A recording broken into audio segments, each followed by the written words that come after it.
আশা করি সবাই ভালো আছেন, সুস্থ আছেন। তো আপনাদের জন্য অনেক কঠিন একটা ড্রয়িং আজকে নিয়ে হাজির হলাম।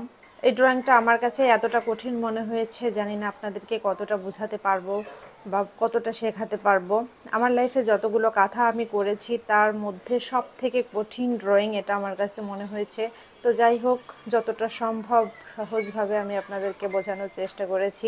আমি একটা শক্ত টাইপের কাগজ প্রথমে এখানে নিয়ে নিয়েছি। কাগজটাকে 5 ইঞ্চি স্কোয়ার ফিটে কেটে নিয়েছি।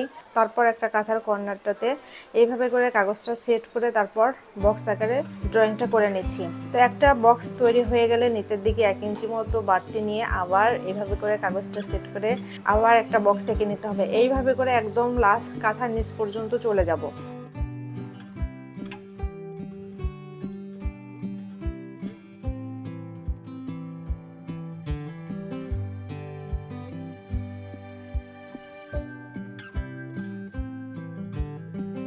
তারপরে একটা লাইন শেষ হয়ে গেলে আবার পাশ দিয়ে কাগজটাকে সেট করে নিয়ে আবার আরেকটা বক্স এঁকে নেব। তো এইভাবে করে আবার নিচের দিকে চলে যাব আঁকতে আঁকতে। পুরো কাঁথাতে এরকম করে কিছু বক্স তৈরি করে নিয়ে কাঁথাটাকে ফিল আপ করে নিতে হবে।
কাঁথাটা যখন ফিল আপ হয়ে যাবে তখন একদম কর্নারে আবার চলে আসবো শুরুর দিকে।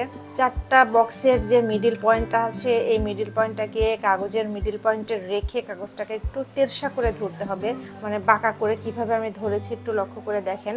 আসলে ড্রয়িংটা তো মুখে বলে বোঝানো যায় না, আপনাদেরকে একটু দেখে বুঝে নিতে হবে। তো এইভাবে কাগজটাকে সেট আপ করে নিয়ে আবার কাগজের চারপাশে আমি এঁকে নিচ্ছি।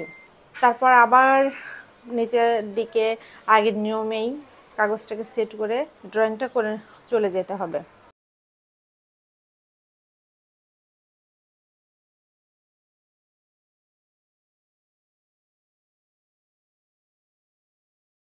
আগে যে নিয়মে আমি বক্সগুলো এঁকে নিয়েছি আবার একই নিয়মেই বক্সগুলো আঁকতে হবে। এবার হচ্ছে শুধু ওই আগের ঘরগুলোর মিডিল পয়েন্টটা ঠিক রেখে রেখে ড্রয়িংটা করে যেতে হবে। জানি না আমি আপনাদেরকে কতটা বোঝাতে পারলাম, আমার নিজেরই মাথার উপর দিয়ে যাচ্ছিল। অনেক ভেবে চিন্তে অনেক কষ্ট করে ডিজাইনটা আমি এঁকেছি, এই নিয়মটা বের করেছি। তো এর থেকে সহজ নিয়ম যদি এই কাঁথার আঁকা আপনাদের কোনো আপুর জানা থেকে থাকে কাইন্ডলি আমাকে একটু জানাবেন যে এর থেকে কোনো সহজ পদ্ধতিতে এই কাঁথাটা আঁকা যায় কি না। আমি যতটা পেরেছি আপনাদেরকে দেখিয়ে দেওয়ার চেষ্টা করেছি। আশা করি আপনারা আমাকে বকাঝকা করবেন না। সবসময় চেষ্টা করি আপনাদের সাথে সহজভাবে কাঁথার ড্রয়িংটা শেয়ার করার জন্য, কিন্তু সব সময় তো আর একই রকম হয় না। তারপরেও আমার সাধ্যমতো আমি চেষ্টা করেছি। তো এই ছিল আজকে ড্রয়িং।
একটুখানি সেলাই করে আমি দেখিয়ে দিচ্ছি। সেলাইটা আসলে নিজের ব্যাপার, যেখান দিয়ে আপনার সহজ মনে হবে, যেভাবে সেলাইটা সহজ মনে হবে সেভাবে সেলাইটা করে নেবেন।